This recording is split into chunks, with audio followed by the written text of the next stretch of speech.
Our next guest is Emma Swanson, the inaugural captain of the West Coast Eagles AFLW team. Welcome, Swanee, and thanks for joining us today. No, thanks for having me, Gardy. So you grew up in Perth. Where did you go to school, and can you tell us a bit about the sports you played as a teenager, both in the community and for your school? Yeah, cool. I did grow up in Perth, so I'm a South girl, so I grew up down in Rockingham and went to school down here as well. So I went to Living Waters Lutheran College, which is just in Warnbro. And yeah, they didn't really have a lot of sports at the school. The school's not known, I guess, for their engagement through sport. It's more sort of on the books, really. But I was lucky enough that I had a pretty strong connection with sport through the community, and that's how I played most of my sport. I played with the boys. I played AFL with the boys until I couldn't play anymore. So I think I was about 12. And then, to be honest, I went and dabbled in just about everything. So I played soccer for a year, picked up basketball, played a lot of t-ball. But really probably the main one that took me through to playing footy was basketball, and I played that at a state level, community level, and we did actually have a school team for a couple of years that I played in as well. Yeah, awesome. So play a bit of everything. I like it. From your sporting days, as much as I could. Yeah, from your junior sporting days, do you remember a single win? It obviously doesn't have to be from footy, but from any of your sports that you were involved in, and why do you think you still remember that to this day? Yeah, I think probably there's probably a few, but I think the playing basketball at sort of like a wobble level for Rockingham, we struggled a lot for sort of the first couple of years that I played, and didn't win a lot of games, and struggled to get a coach, and struggled to find players. And then I guess the team sort of stuck together for a number of years, and we sort of hit the under-18 level and ended up playing finals that year. So I think, there was probably a few wins throughout that season that are ones that stand out. But probably the best thing was just going from not even being a sniff most weeks previous years, and then for just the core group to be staying together and finally getting a good coach, and then finally getting sort of, I guess, reward for effort. And I think that's why those wins sort of stick with me, is just the reward for effort. We really stuck at it for a lot of years, and it was nice to, I guess, finally get the wins on the board, and then obviously play finals as well. Yeah, some of the tougher wins are the sometimes the most memorable, aren't they? That's it. Yeah. Growing up, did you always want to be an athlete, or was there ever a sort of different career path that you wanted to pursue at any point? Yeah, it was always an athlete for me. 2004 Olympic Games, I think it was Athens. I created a scrapbook of every single Australian female athlete who got any sort of articles written about them in the paper, and cut them out and put them in a scrapbook. And for a while they were plastered around my room, and I used to write myself goals in a scrapbook, and still do actually write myself goals. But I would journal my goals, and my goals were just to play sport for Australia, and that's sort of all I wanted to do. And obviously at the time there was no female football, otherwise I've got no doubt that would have been my goal. But my goal was always to be an athlete, and to be honest, I wasn't really that fussed of what sport I was playing. I think it went from soccer to running to hurdles, back to soccer to basketball. I guess I didn't really care. I just wanted to be an athlete. Yeah, it's elite level sport in some description. Yeah, that's it. Yeah. All right. So let's fast forward to July 2016. You were drafted by the GWS Giants as a marquee player at that point. How did you find out that GWS were interested in picking you up? And talk us through the emotions you felt when you were asked to join the Giants. Yeah, it's a funny sort of one. The way that first year happened, the AFL had a lot to do with the recruitment side of the clubs, and at the time I was actually working in football, so I'd done a few years working in game development, and lot of time into working in the industry because I'd never thought that playing as a full-time athlete was going to be viable. So I guess the next best thing for me was to work in the industry, and had put a lot of time and effort into that. And what actually ended up happening was the AFL obviously announced a national competition, and it's no secret that there's a few states that are a little bit behind, probably where WA and Victoria are, and WA only having one team at the time. They needed to find a way to, I guess, spread the talent from this state into other states, especially the struggling states like New South Wales. So luckily enough, there was a job going over in Sydney through game development, through football, and I'd done some hard work over here in the industry, and I guess could play football a little bit as well. So it was a bonus. It was a double bonus for the Giants. They got an employee and also someone who could play football. So a little bit of a weird way that it came about, because I was probably scouted as an employee before I was a player, but exciting nonetheless. Yeah, two birds with one stone for GWS. They've done well there. The start of your AFL career was a little delayed due to a hamstring injury, I believe. By round 3, you must have been chomping at the bit to get out there and play. Talk us through your debut game and season in general. Was it everything you imagined it to be? Yeah, it was. It was really disappointing to get that injury. So it was actually the lead into round 1. I think we might have trained on a Tuesday night that week, and I was feeling pretty fatigued, like my body was quite fatigued, and I remember saying pre-training to our welfare lady at the time that my body just didn't really feel right, and I told the right people, and they were just sort of like, it's round 1, like you really need to train, this is our last main session, and literally went out in the warm-up and took off for a sprint and just tore my hammy. So it was really disappointing, and like you said, by round 3 I was absolutely just couldn't wait to get out there and to play against Freo, my home state, and a lot of my friends who had stayed back in Perth. We actually drew that game as well, so it was I guess a pretty exciting week, but disappointing that I had to wait so long to get there. Yeah, fair enough. Obviously, I mentioned the hamstring injury in 2017, but you must have had several injuries or hiccups over your career that prevented you from playing for periods of time. What advice would you have for the boys listening when they face hurdles in their lives?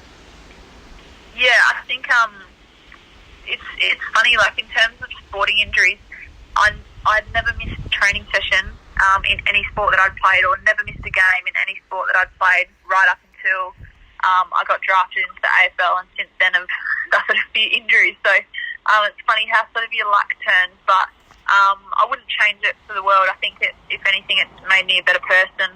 And I guess the advice that the best advice is to just not tie your identity to one thing, because it can be taken away from you. And even if that's not a hiccup in sport, it could be a hiccup in life. Like, you've always just got to make sure you're really well balanced and rounded. And for me, I guess the last serious injury I had was my shoulder, and it was a real learning curve for me, and sort of a reality check that at any point in time, the game that you love can be taken away from you. And there was every chance that after doing that shoulder injury, there was talk about me never being able to play ever again. So I sort of had to take a reality check and go, oh shit, I can't actually tie my identity to this game, and I need to find something else outside of my outside of football that drives me in life, so that I'm still the same person. I'm driven, I'm passionate, and I have something else to sort of get me out of bed in the morning.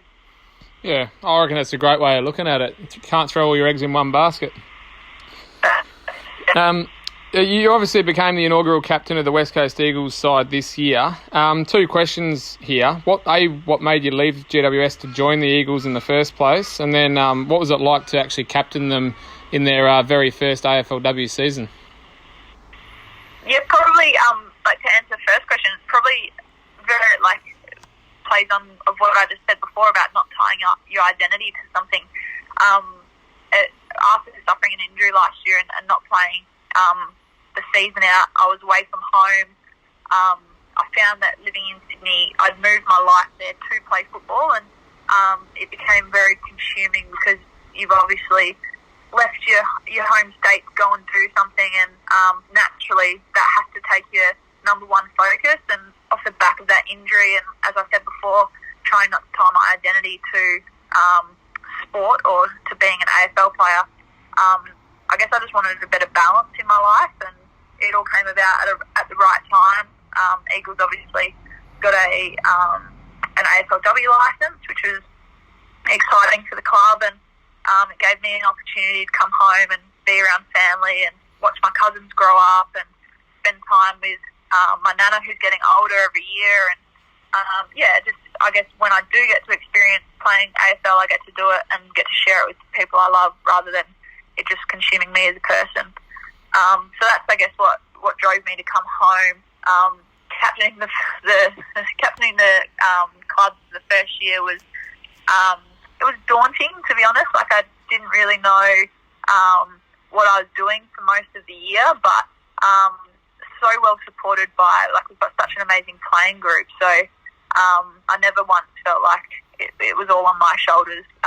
We had so much support around us, whether it be players who have had experience in other parts of their lives, whether it's, school teachers, or, working in different aspects, that they've all got to lead somehow in their life. So, I guess it was a little bit daunting to begin with, and to be honest, probably still don't really know what I'm doing, but it's been a whirlwind and a lot of fun. That's actually a nice little segue into my next question. We talk a fair bit at Hale School about what it takes to be a team player. You mentioned that you've played with a really supportive group this year, but in terms of exceptional teammates you've had throughout your career, who is someone who's really stood out there, and why is that? Probably, there's probably been a few, to be honest, and a lot of people based on, I guess, different. One person that stands out to me, who I played with at the Giants, is Alicia Eva. So she's now captaining the club there. And I think the reason why she stands out, she's really approachable and can relate to a lot of different people, but also just like empathetic and has the right balance between taking things serious and improving herself and improving the team, but I guess after playing with her for a couple of years, that's something that I've tried to really grow and develop within, like, myself as a teammate as well. So, there's a number of people that I've played with. Even if I think back to playing basketball, I did a couple of years of SBL, and was lucky enough to play with Kay Tucker, who's a little bit older now, but one of the I guess best basketballers to come out of Western Australia, and same thing, like, she just had the perfect balance between enjoying herself all the time and making sure she's getting the most out of her body and the training session. Yeah, nice. Obviously, AFL is only semi-professional at this stage for the women. What do you do outside of footy, and what sort of impact does that have on your footy, either positive or negative? Yeah, I'm pretty lucky, to be honest. I work in HR, human resources, for AIM. It's an Indigenous mentoring organisation. So working in HR, like, it can sound sometimes boring to people, but it's a lot of policies and procedures and onboarding and offboarding and contract negotiations, that kind of stuff. So it's pretty heavy on the admin side of a work environment, but it actually works really well with footy. It's sort of a self, and the organisation's been great. They've allowed me to, I guess, do what I need to do to play sport and to live out my childhood dream, playing football as an athlete. But then also, I guess they pay my bills 12 months of the year, whereas football doesn't. So, really lucky to have such a supportive workplace that lets me do that, and I guess work my own hours so that I can be the best athlete I can be. Yeah, I suppose for you girls in particular, a bit of flexibility from your workplace is pretty important. Training after hours and all the rest of it as well. Yeah, very important. On a bit of a lighter note, so our director of co-curricular, Mr. Bauer, he's got a bit of an ongoing war with a few boys about Birkenstocks. So, what are your opinion of Birkenstocks, and do you believe they're an acceptable form of footwear in 2020? I'm all for Team Birkenstocks. I wear them quite often, especially if you're heading to the pool or after training, I throw them on, drive home. Nice and convenient. Okay, definitely a positive. Now, just on a second part of that, we often see kids wearing socks and Birks. Is that okay, or is that just overstepping the mark a bit? I will admit I do wear socks and my Birks as well. Okay, so Swanee is a socks and Birks type of girl. I call them Birkenstocks. Oh, Birkenstocks. I like it. I like it a lot. All right. Second one. Now, on Tuesdays when we're at school, obviously we're not at the moment, but when we're at school, it's pie day for the staff and for the boarders. Now, there's a lot of interesting techniques as to how the boarders eat their pies. Some of them will cut a hole in it and pour sauce down the hole. Others will take the lid off completely and then sauce inside and put the lid back on. Others will save the lid till last. I mean, there's some very interesting ones. How does Emma Swanson, captain of the West Coast Eagles, how does she eat a pie? Yeah, look, I will admit I'm a lid off, sauce on the inside, lid back on, and then one hand in the mouth kind of girl. So, I learned that, I think, from my childhood days watching the Eagles at Subiaco Oval. And how many pies were consumed back then. That just ensures that the sauce doesn't go all over your face. It actually stays in the pie. Nice consistency in there as well. Fair enough. And obviously that wouldn't have been something that you're doing at the moment because you're an elite athlete and you wouldn't eat pies, I assume. Yeah, exactly. Absolutely, yeah. And finally, obviously a lot of our boys I just mentioned, they're working from home at the moment, probably a bit frustrated that they can't get out and have a kick of the footy, pass the soccer ball, the rest of it. Have you got any advice, or what would you recommend that they do to sort of stop those itchy feet at this time of the year, considering it could be weeks or even months, that they might be without their favourite sport? Yeah, it's obviously a really tough one. It's probably something that I'm grappling with myself at the moment, not being able to do what I'd usually do and spend time at the gym. But to be honest, there's so many things can do. The guidelines and boundaries that the government put in place throughout this coronavirus stuff. So for myself, I've just got some light exercise equipment, stuff that I've just found out the back. The other day I used a 20-litre water can to do my RDLs and some squats, and I guess it's a time where, as much as it's sort of annoying and you can sort of lose motivation, it's also a time to get really creative. Usually do, and sometimes just going to the gym and using the same equipment all the time can get tedious and boring as well.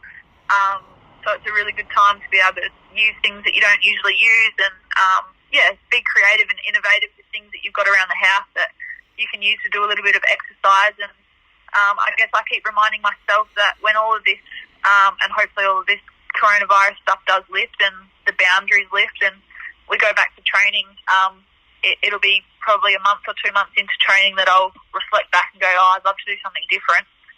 So, I guess using this time to say that just get innovative with your training and do something that you don't usually do. Yeah, cool. All right, look, Swanee, we've really appreciate the time that you've given up to have a bit of a chat to us today. All the best over the next couple of months with this, as you mentioned, the whole coronavirus issue that we're facing. I hope you and your family stay well and really appreciate it. So thank you very much. No problem. Thanks for having me, guys. Cheers. See ya.